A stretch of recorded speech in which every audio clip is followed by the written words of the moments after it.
আসসালামু আলাইকুম ওয়া রাহমাতুল্লাহি ওয়া বারাকাতুহু। হৃদয় হোসেন আপনি লিখেছেন রমজানে কবর আযাব পুরোপুরি বন্ধ থাকে কথাটি কতটুকু সঠিক? পারিজা নূর এর থেকে আপনি লিখেছেন আমি কিছুদিন আগে একটা কোরআন অর্ডার করেছি অনলাইন পেজ থেকে, কিন্তু আমার প্রশ্ন হচ্ছে আমার কাছে যে ডেলিভারি ম্যান পার্সেলটা পৌঁছে দিবে সে তো জানে না পার্সেলে কোরআন আছে, তাহলে কি এটার জন্য তার গুনাহ হবে? অথবা দোকানে যারা কোরআন বেচাকেনা করে তাদের কি সবসময় ওযু করে থাকতে হয়? এরপরে এবি রহমান মোলা এআইডি থেকে আপনি লিখেছেন এক মেয়ে সংসার করা অবস্থায় অন্য জায়গায় বিয়ে করেছে। সে বলেছে তার আগের স্বামী বারবার তাকে মুখে তালাক দিয়েছে, কিন্তু তার আগের স্বামী বলছে আমি তালাক দেই নাই। পরের বিয়ে কি সহি হবে? তাওহীদ স্বপন আপনি লিখেছেন আমাদের সমাজে বিয়েতে যে উকিল বাবার সিস্টেম আছে ব্যাপারটা কি ইসলাম সম্মত? এমডি আনোয়ার আপনি লিখেছেন হায়েজ অবস্থায় তালাক দিলে কি তালাক হবে? মাসিক অবস্থায় তালাক দিলে তালাক হবে কি? মোহাম্মদ আরিফ হোসেন আপনি লিখেছেন কোনো ব্যাংকের শাখা খোলার জন্য বাড়ি ভাড়া দেওয়া জায়েজ হবে কিনা? আব্দুল হালিম লিখেছেন বিতির নামাজে দোয়া কুনুত মুখস্থ না থাকায় তার পরিবর্তে অন্য কোনো দোয়া পড়া যাবে কিনা? ফেরদাউস নিফা লিখেছে নূর অথবা নূর মোহাম্মদ বলে নাম ধরে ডাকলে গুনাহ হবে কিনা? বিভিন্ন বর্ণা থেকে এটি জানা যাবে। বিভিন্ন বর্ণা এরকম আছে যে রমজানে কবরবাসী কবর আযাব মাফ করা হয়, যদিও সে সমস্ত বর্ণার সনদের অবস্থা বা তার শুদ্ধ অশুদ্ধের বিষয়টা আমার পুরোপুরি জানা নেই। ইনশাআল্লাহ বিদিনিল্লাহ আমরা একটু অনুসন্ধান করে আপনাদের জানাবার চেষ্টা করবো ইনশাআল্লাহ। পারিজা নূর এর থেকে আপনি লিখেছেন আমি কিছুদিন আগে একটা কোরআন অর্ডার করেছি অনলাইন পেজ থেকে, কিন্তু আমার প্রশ্ন হচ্ছে আমার কাছে যে ডেলিভারি ম্যান পার্সেলটা পৌঁছে দিবে সে তো জানে না পার্সেলে কোরআন আছে, তাহলে কি এটার জন্য তার গুনাহ হবে? অথবা দোকানে যারা কোরআন বেচাকেনা করে তাদের কি সবসময় ওযু করে থাকতে হয়? যারা শুধু কোরআন বিক্রি করবেন, কোরআন দিবেন, তা তো অবশ্যই উযু করে থাকতে হবে। আর যদি দোকানে অনেক জিনিসের সাথে কোরআন থাকে তাহলে কোরআন যখন ধরবেন ওই সময়টাতে উযু থাকতে হবে। আর আপনি যাদের কাছে অর্ডার করেছেন এটা আপনি কোনোভাবে তাদেরকে জানাতে পারলে ভালো হতো যে এখানে এমন জিনিস আছে যেটা খুব স্পর্শকাতর, তাহলে কাঁচ ইত্যাদি ধরার সময় যেরকম উত্তম রূপে দায়িত্বশীলতার সাথে ধরতো তারা ঠিক একইভাবে তারা রাখতেন। তবে পার্সেলের ভেতরে কোরআন আছে, উপরে প্যাক আছে, তো এটা বিনা উযুতে ধরলে গুনাহ হবে না ইনশাআল্লাহ তাআলা। অতএব ডেলিভারি ম্যান সেটা ধরলে তার গুনাহ হবে না। এরপরে এবি রহমান মোলা এআইডি থেকে আপনি লিখেছেন এক মেয়ে সংসার করা অবস্থায় অন্য জায়গায় বিয়ে করেছে। সে বলেছে তার আগের স্বামী বারবার তাকে মুখে তালাক দিয়েছে, কিন্তু তার আগের স্বামী বলছে আমি তালাক দেই নাই। পরের বিয়ে কি সহি হবে? দেখুন, তালাক দিয়েছে স্বামী, এটা প্রমাণিত হতে হবে।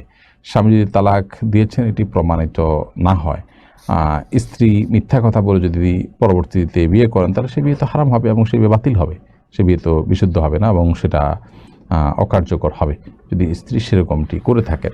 আর যদি এরকম হয় যে স্বামী মিথ্যা কথা বলছেন তাহলে সেক্ষেত্রে তো তারপরের বিয়ে বিশুদ্ধ হবে। এটি আসলে নির্ভর করবে, এটা দুইটা দিক আছে, একটা আল্লাহর কাছে প্রকৃতপক্ষে কি হবে সেটি, তো যেটি প্রকৃত সত্য সেটাই হবে। অর্থাৎ স্বামী যদি মিথ্যাবাদী হয়, স্ত্রীর কথা ঠিক হয়, তাহলে তার উপর বিয়ে ঠিক হবে। আর যদি স্ত্রী মিথ্যাবাদী হন, স্বামীর কথা ঠিক থাকে, তাহলে পর বিয়েটা বাতিল হবে। সেটা আল্লাহ এবং বান্দার মাঝে একান্তে মূল এবং প্রকৃত বিধান। আর সমাজে আমরা তার জন্য যে বিধানটা দিবে সেটা তার কাছে যার কাছে প্রমাণ আছে, যেটা কোনো স্ত্রী যদি বলেন যে আমাকে স্বামী মুখে বারবার তালাক দিচ্ছেন, তাহলে তার পক্ষে কোনো এভিডেন্স যদি না থাকে তাহলে সেক্ষেত্রে তার স্বামীর কথা অবশ্যই আমলে নিতে হবে। তাওহীদ স্বপন আপনি লিখেছেন আমাদের সমাজে বিয়েতে যে উকিল বাবার সিস্টেম আছে ব্যাপারটা কি ইসলাম সম্মত? না, উকিল বাবা বলতে কোনো কিছু ইসলামে নেই। উকিল বাবা এই পদ্ধতিটা ইসলামে নেই, বরং ইসলাম বলে যে মানুষের যিনি জন্মদাতা বাবা আছেন তিনি যথেষ্ট, আর কোন এরকম নকল বাবার প্রয়োজন না বিয়ের জন্য নিজের বাবা তিনি ওই বাবাকে বিয়ে দিবেন। কিসের উকিল বাবা? আবার তিনি না থাকলে তার মেয়ের বড় ভাই, মেয়ের চাচা, দাদা বা অন্য কোনো নিকটাত্মীয় পুরুষ তারা অভিভাবক হবেন। এক্ষেত্রে উকিল বাবা নামে গায়রে মাহরাম কোনো ব্যক্তিকে বাবা হিসাবে ডাকা বা উকিল বাবা বানানো, বিয়ের মধ্যস্থতাকারী করা, এটা গুনাহের কথা। এগুলো বিভিন্ন গুনাহের দুয়ারকে উন্মোচন করে। এমডি আনোয়ার আপনি লিখেছেন হায়েজ অবস্থায় তালাক দিলে কি তালাক হবে? মাসিক অবস্থায় তালাক দিলে তালাক হবে কিনা, এটা ফুকাহার মধ্যে মত পার্থক্যপূর্ণ একটি বিষয়। একদল ফকিহরা বলেন যে এই অবস্থায় তালাক দিলে তালাক হবে না, কারণ হায়েজ অবস্থা বা মাসিক অবস্থায় মেয়েদেরকে তালাক দেওয়া নিষিদ্ধ।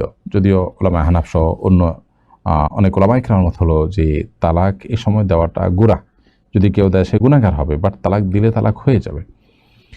মোহাম্মদ আরিফ হোসেন আপনি লিখেছেন কোনো ব্যাংকের শাখা খোলার জন্য বাড়ি ভাড়া দেওয়া জায়েজ হবে কিনা? ডিসটেন্স ব্যাংকিং হয়, শরিয়া ব্যাংকিংয়ের জন্য আপনি বাসা ভাড়া দিতে চান তাহলে দিতে পারেন, কিন্তু যদি সুদভিত্তিক ব্যাংকিং বা কমার্শিয়াল ব্যাংকিং হয়, তার ব্রাঞ্চ খুলতে চায়, তাহলে সেক্ষেত্রে হারাম এবং অন্যায় কাজের জন্য নিশ্চিত ভাড়া নেওয়া হবে এই কাজের জন্য। সেই জায়গা থেকে আপনার সেখানে ভাড়া দেওয়া সঠিক হবে না।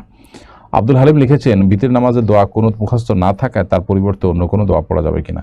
দোয়া কুনুত মুখস্থ নয়, যতদিন পর্যন্ত মুখস্থ না করেন ততদিন পর্যন্ত করা যাচ্ছে, পর্যন্ত করে দোয়া পড়লেন, বাট আপনার এরা দীর্ঘ দিন পর্যন্ত চলতে পারে না, অর্থাৎ আপনার অনেকদিন পর্যন্ত আপনি এইভাবে বিকল্প দোয়া দিয়ে চালাবেন, এটা সেরকম না। বরং দোয়ায় কুনুত আনুগত্যের দোয়া, হাদিসে দোয়া কুনুতের বিভিন্ন ফরম্যাট আছে, তার যে কোনো একটি যেটা সংক্ষিপ্ত ছোট সেটা আপনি মুখস্থ করে নিতে পারেন এবং সেটাই করা উচিত। ফেরদাউস নিপা লিখেছে, নূর অথবা নূর মোহাম্মদ বলে নাম ধরে ডাকলে গুনাহ হবে কিনা। না, এর কারণে কোনো সমস্যা নেই।